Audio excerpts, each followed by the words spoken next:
When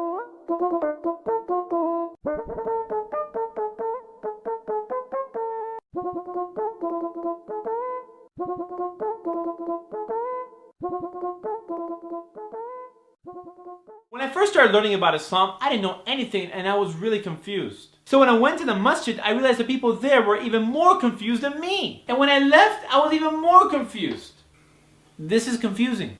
I know, tell me about it. You see, when you're a convert, people just want to hear a heartwarming story about how you became Muslim. MashaAllah, brother, MashaAllah. It's very, very heartwarming. Very. Yeah, but the stuff we don't tell you is what happens afterwards. What happens afterwards? Nothing. You see, when we ask about Islam, you give us videos, literature, or even a copy of the Quran. But after we give our shahada, you're like, okay, assalamu alaikum, see you later. But you don't see us later.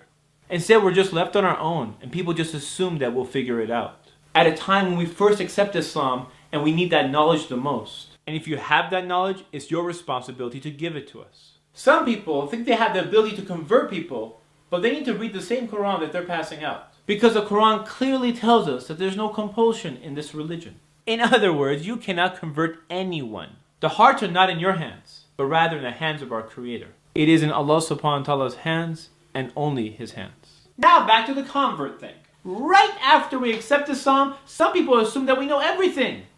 It's only day one. We don't know how to pray, the rules of zakat, or what's even halal or haram.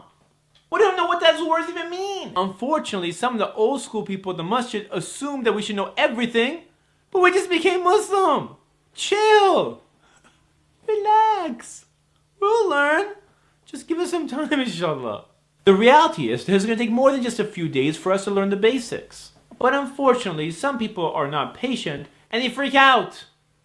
They really freak out. Brother, your shorts are too short. What do you mean? I said your shorts are too short. Too short. I'm confused. I only have one pair of shorts. Okay, your one short is too short. You see, Islamically, my aura is covered, which is the area between my navel to my knee.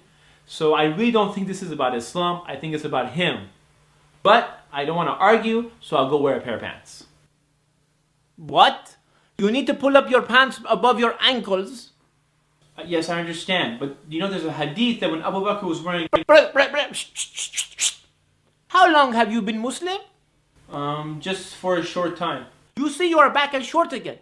I have been Muslim for 50 years. 50. That is not short, that is long. Very long, but not too long.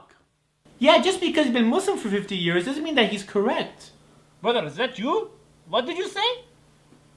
Can what you hear me? did you say? Am I thinking out loud? And for sisters, there's a whole nother ballgame. You just became, oh, mashallah, mashallah, I saw you give shahada, mashallah, mashallah. Where is your hijab? Hijab is fard. By the way, if you want to get married, I have a good-looking son, mashallah. The sister's brand new to Islam. She doesn't even know how to pray yet, but you want her to get married. Joke! Joke!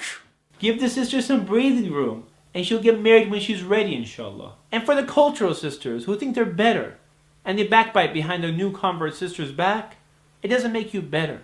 It makes you worse. You're backbiting behind the back of a girl who just gave shahada yesterday because she's not wearing her hijab today to the masjid. And you're doing this while you're wearing your transparent hijab halfway up at the masjid. Right now there's two sisters high-fiving each other saying, tell him Baba Ali. You see, when we converts come to Islam, we have embraced Islam, not the culture. As a convert myself, I will speak in behalf of my other converts. We want to practice the true Islam. We don't want the modified version, the one with all that cultural mumbo-jumbo. We just want Islam. That's it. Nothing less, nothing more. Simple as that.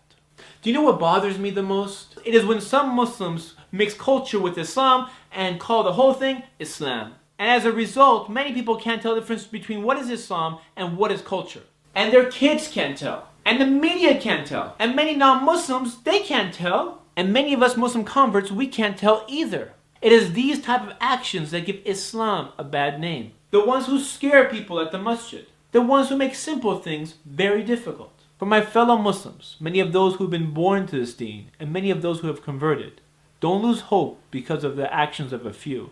There are many good people in this ummah, many who love the deen as much as you do. It can be very hard when you first accept Islam because many of your friends and your family may not accept you.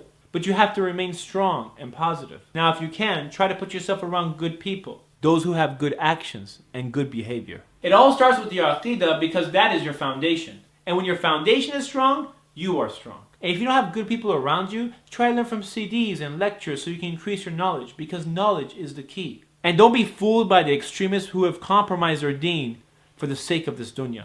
Islam is something peaceful and amazing. And the best way to spread Islam is through kindness and good actions, not by hate. And remember, the day you accept this deen is when your trials will begin.